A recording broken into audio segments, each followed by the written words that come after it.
안녕하세요. 어쩌다 길이의 교회입니다. 안녕하세요. 네, 요즘에 밖에는 벚꽃이 한창인데요. 여러분들은 어떻게 벚꽃 구경이라도 다녀오셨나요? 네, 요즘에는 사실 따로 벚꽃 구경을 가지 않아도 될 것 같아요. 여기저기 벚꽃이 엄청 많은데 저도 예전에 벚꽃 필적만 되면 왠지 바빠가지고 벚꽃 구경을 나갈 수가 없는 거예요. 그래서 집 앞마당에 쬐끄만 벚꽃나무를 하나 사다 심었는데 올해는 좀 볼만합니다. 예, 네. 그래요.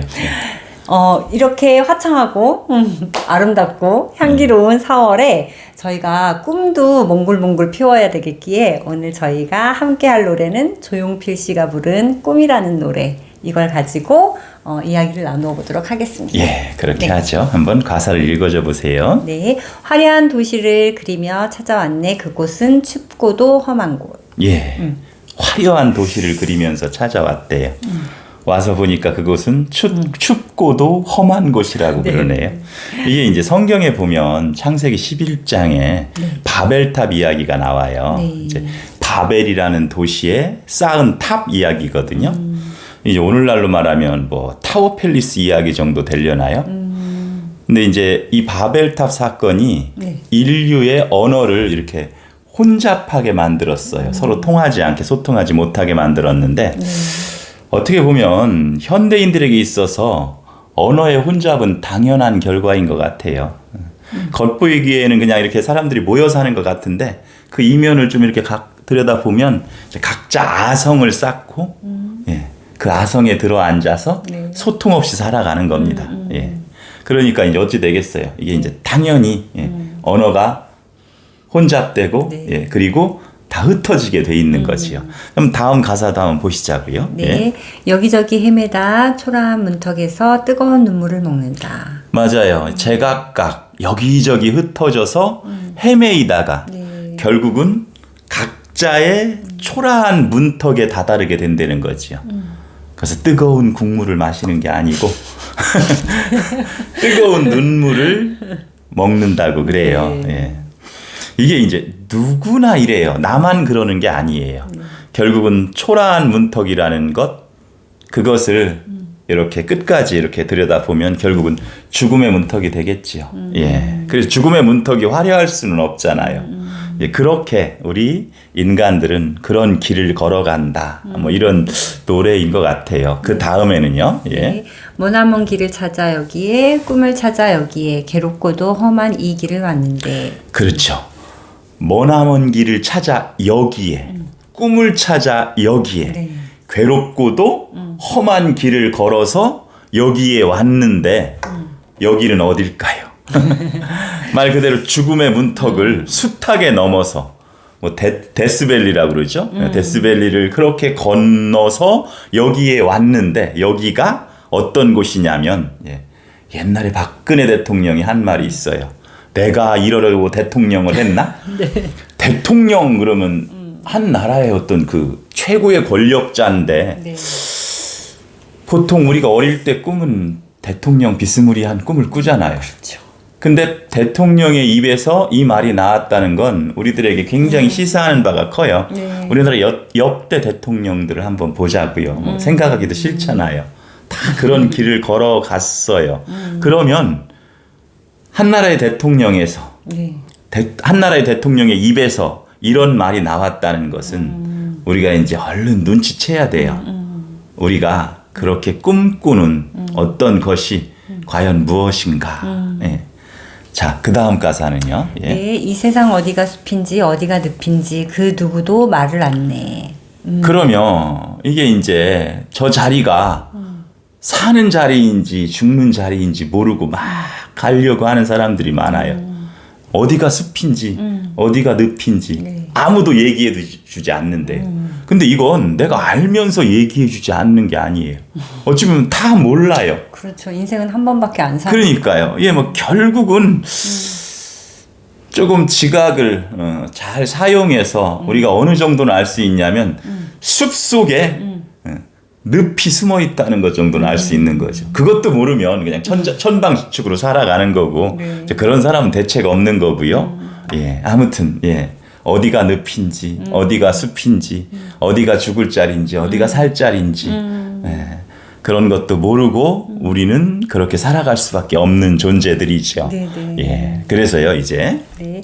사람들은 저마다 고향을 찾아가는. 그렇죠. 이제 미르체아 엘리아데라는 이제 종교학자가 있어요. 이제 그 사람이 종교에 대해서 정의한 그 말이 있습니다. 종교란 무엇이냐? 근원으로 돌아가는 것이다. 그래요. 그래서 이제 인간에게는 누구나 종교적 본성이 있는 거예요. 그래서 세상에 종교가 이렇게 많아요. 예. 그런데 결국에는 그것도 각자 제각각 고향을 찾아가듯이 그렇게 종교적 본성도 뭐 그런 쪽으로 이렇게 추구가 되니까 이제 그 결과는 조금 싸늘해요. 예, 그 다음 가사 한번 보시자고요. 예. 네. 나는 지금 홀로 남아서 빌딩 속을 헤매다 초라한 골목에서 뜨거운 눈물을 먹는다. 그렇죠. 여기서도 보니까 다들 각자 제각각 어떤 것을 추구하면서 가니까 그게 종교라고 그래도 함께 할 수 없는 어떤 지경에 빠지게 되는 거죠. 여기서도 보니까 나는 지금 홀로 남았대요. 외로이. 예.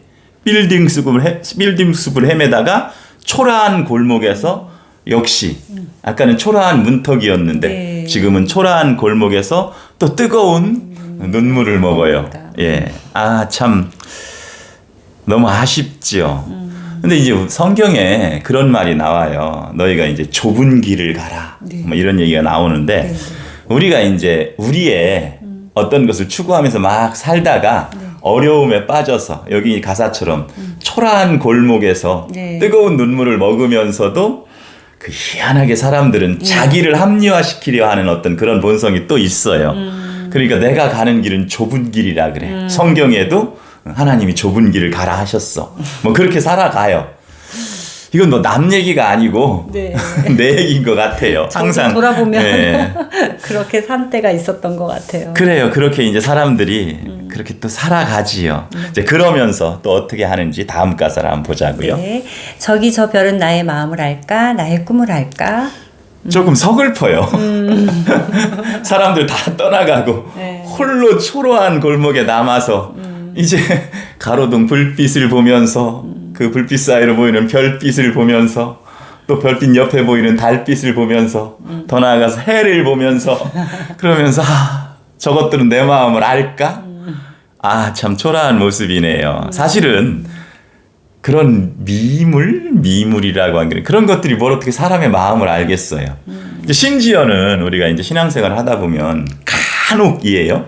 하나님 음성을 듣는다는 분들도 계신데 제 보기에는 99.99% 그게 어디 하나님 음성이겠어요? 자기 내면의 소리겠지요. 이제 그렇게 우리들은 참 초라하게 살아갈 수밖에 없는 네. 그런 군상들인 것 같아요. 자, 그 다음에는요. 네, 괴로울 땐 슬픈 노래를 부른다. 슬퍼질 땐 차라리 나 홀로 눈을 감고 싶어.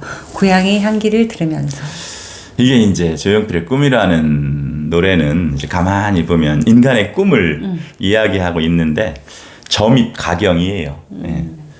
이제 인간의 감정이라는 것이 이게 이제 어떻게 하면 묘하게 화학 반응을 일으켜서 변해요.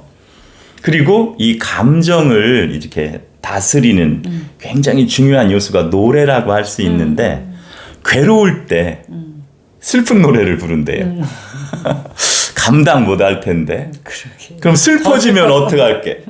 슬퍼지면 어떡할까? 우울해지죠. 네, 이제 괴로움이 곰삭으면 슬픔이 되고 이제 그 슬픔이 더 깊어지면 이제 우울해지고 우울증에 시달리다 보면 제가 이제 이 가사가 이제 사실 묘한 뉘앙스를 풍겨요. 슬퍼질 때는 어떻게? 차라리 나 홀로 눈을 감고 싶다. 이게 약간 그런 느낌을 주잖아요. 그래서 이런 노래는 어떻게 보면 참 섬뜩할 수도 있는 노래예요. 인간의 꿈의 한계, 뭐 이런 것을 이야기할 수 있는 거죠. 이제 여기서 이제 가사는 끝이 나요. 계속 이것을 이제 반복돼서 부르고 있어요. 그러니까 꿈 그러면 이제 소원이라고도 할 수 있는데 당신의 꿈이 뭐예요? 당신의 소원이 뭐예요? 이러다 보면 이제 생각나는 이제 시가 하나 있지요. 황무지, T.S. 엘리엇의 황무지.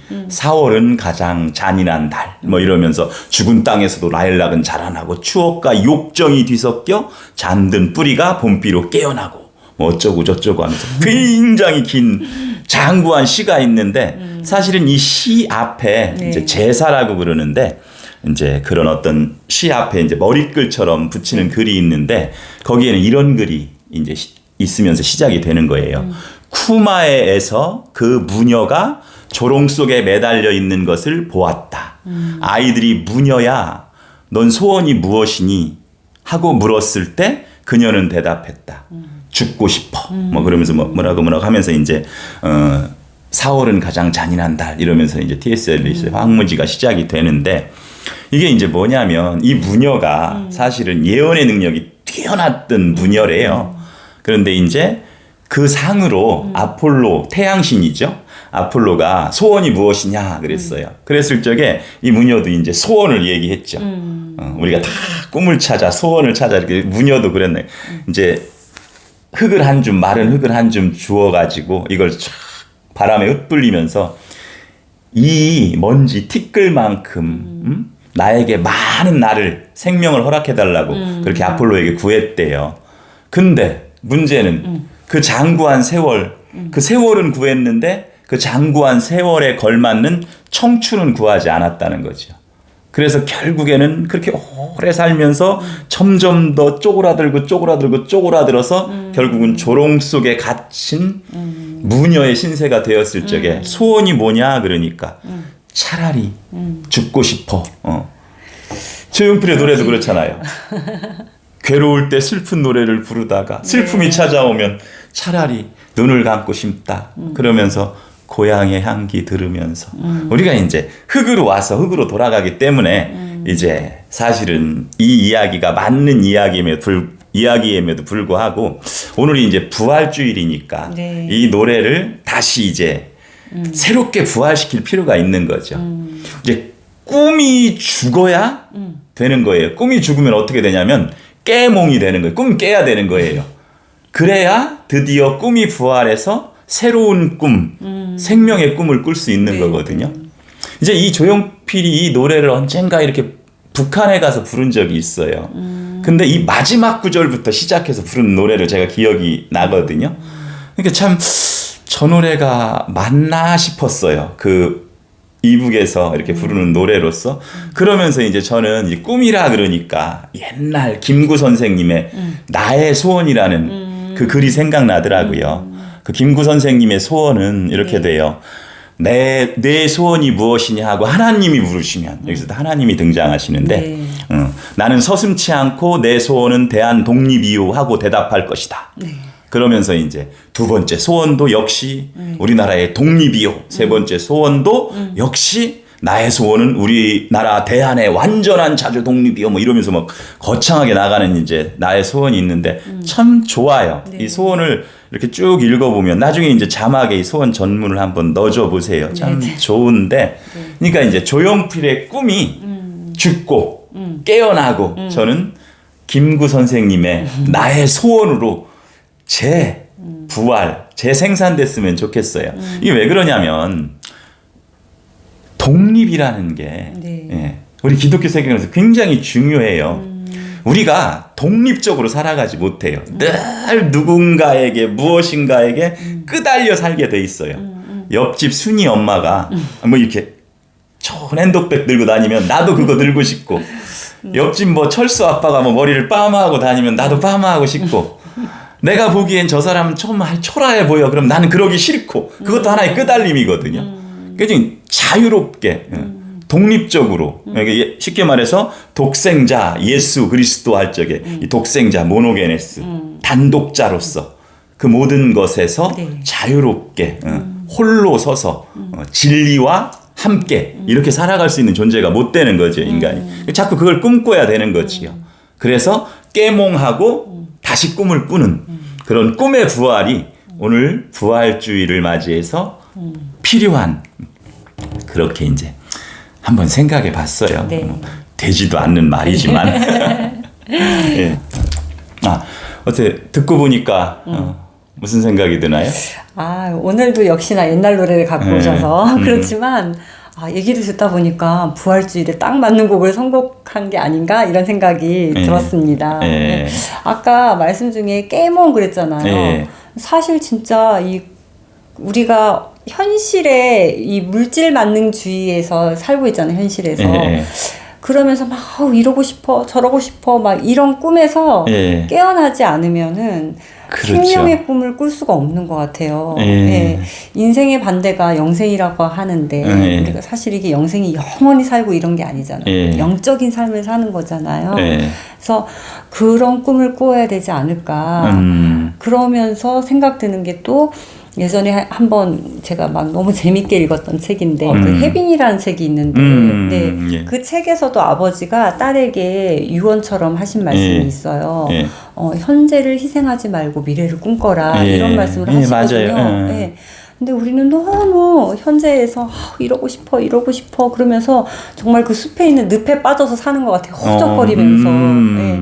근데 꿈은 물론 이러고 싶어 하고 큰 꿈은 하나 두되 예. 현실에서는 정말 바라보면은 얼마나 이래서 너무 좋아 이래서 너무 행복해 이런 일들도 많거든요. 예. 네.